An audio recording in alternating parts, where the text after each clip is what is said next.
Hey, what's up tout le monde, c'est Xodo. On se retrouve aujourd'hui pour un petit tutoriel assez rapide. Je vais vous montrer comment changer l'apparence de votre éditeur CodeBlock. Donc juste avant de commencer, dans la description, il va y avoir deux liens. Le premier lien, ça va être pour télécharger le fichier qu'on a besoin pour ce tutoriel. Le deuxième, c'est un lien vers ma chaîne Twitch où est-ce que je stream 1 à 2 fois par semaine, soit la programmation ou sinon du jeu compétitif. Allez jeter un petit coup d'œil, ça vaut la peine et ça me ferait plaisir. Maintenant, pour le tutoriel, on va tout simplement aller sur le premier lien. Qui va nous amener tout simplement sur un Git qui provient de Ushen, un rédacteur de Medium, un site d'actualité informatique, qui nous partage ce fichier qui nous permet de rajouter des couleurs. Fait qu'une fois qu'on est sur la page, on appuie sur Download Zip, il se trouve ici en temps normal.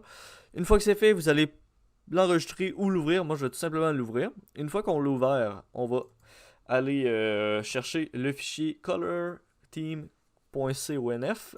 On le dépose sur le bureau.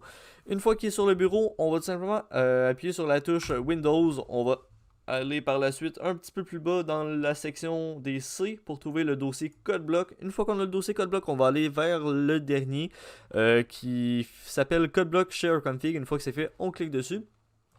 Donc ça va être pour rajouter les configurations à notre CodeBlock. Nous, ce qu'on veut faire, c'est rajouter la source du configuration file, c'est-à-dire celle qu'on va utiliser pour rajouter. Donc on va aller tout simplement sur notre bureau, vu que moi il est sur mon bureau. Voilà. Et par la suite, pour trouver la destination configuration file, en temps normal, si vous appuyez sur les trois petits points, vous allez ouvrir directement l'endroit où est-ce qu'il est installé CodeBlock, où est-ce qu'il se trouve le configuration file. Mais si ce n'est pas le cas, vous appuyez sur la touche Windows R, ça vous fait apparaître la petite fenêtre exécutée. On fait un pourcentage app data pourcentage. Une fois que c'est fait, on va aller dans CodeBlock.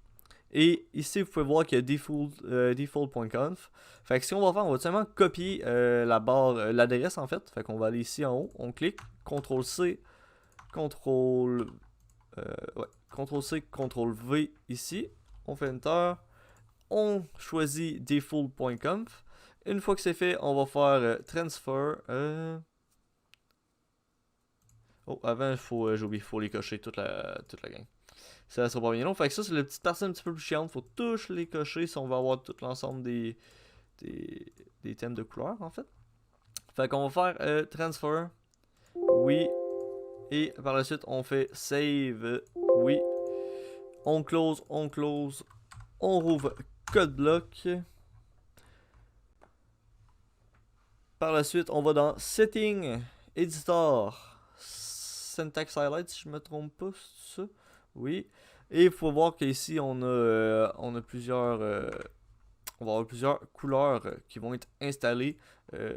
En fait, tous ceux qu'il y avait dans le fichier. Fait que c'est pas plus compliqué que ça. J'espère que vous avez apprécié le tutoriel. Lâchez un like, abonnez-vous si c'est le cas ou allez me voir sur Twitch. Si vous avez des questions dans les commentaires, je vais essayer de répondre le plus vite possible. Merci beaucoup. Passez une belle journée ou une belle fin de journée. Ciao!